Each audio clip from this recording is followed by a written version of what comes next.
আপনি কি জানেন আপনি একটি রোজা রাখলেই আল্লাহ পাক রব্বুল আলামিন আপনার পুরো এক বছরের গুনাহ মাফ করে দিবেন? সহি মুসলিম শরীফের 1162 নম্বর হাদিসের ভিতরে রসুল সাল্লাল্লাহু আলাইহি ওয়াসাল্লাম বলেছেন, আমি আশা করি আশুরার রোজা অর্থাৎ 10ই মুহররমের রোজা পূর্ববর্তী এক বছরের গুনাহকে মাফ করে দিবেন। 10ই মুহররম শুধু কারবালার স্মৃতি নয়, বরং কাফের মুশরিকরাও এই 10ই মুহররম রোজা রাখত।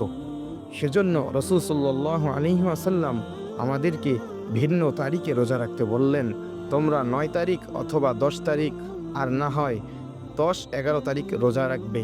প্রিয় ভাই ও বোনেরা, আসুন আমরা আগামীকাল 9 মুহররম এবং 10ই মুহররম অর্থাৎ শনিবার এবং রবিবার এই 2 দিন রোজা রাখি। আল্লাহ পাক রব্বুল আলামিন আমাদেরকে এক বছরের গুনাহ মাফ করে দিবে। ভিডিওটা শেয়ার করে অন্য মুসলমান ভাই ও বোনদের কাছে ছড়িয়ে দিন, যাহাতে তারাও জানতে পারে যে একটি রোজা রাখলে আল্লাহ পাক রব্বুল আলামিন এক বছরের গুনাহ মাফ করে দেন। আমাদের ফেসবুক পেজটি ফলো করে রাখুন এবং ইউটিউব চ্যানেলটি সাবস্ক্রাইব করে রাখুন। ইনশাআল্লাহ আমরা দিচ্ছি প্রতিদিন হৃদয় ছোঁয়া ইসলামিক বার্তা।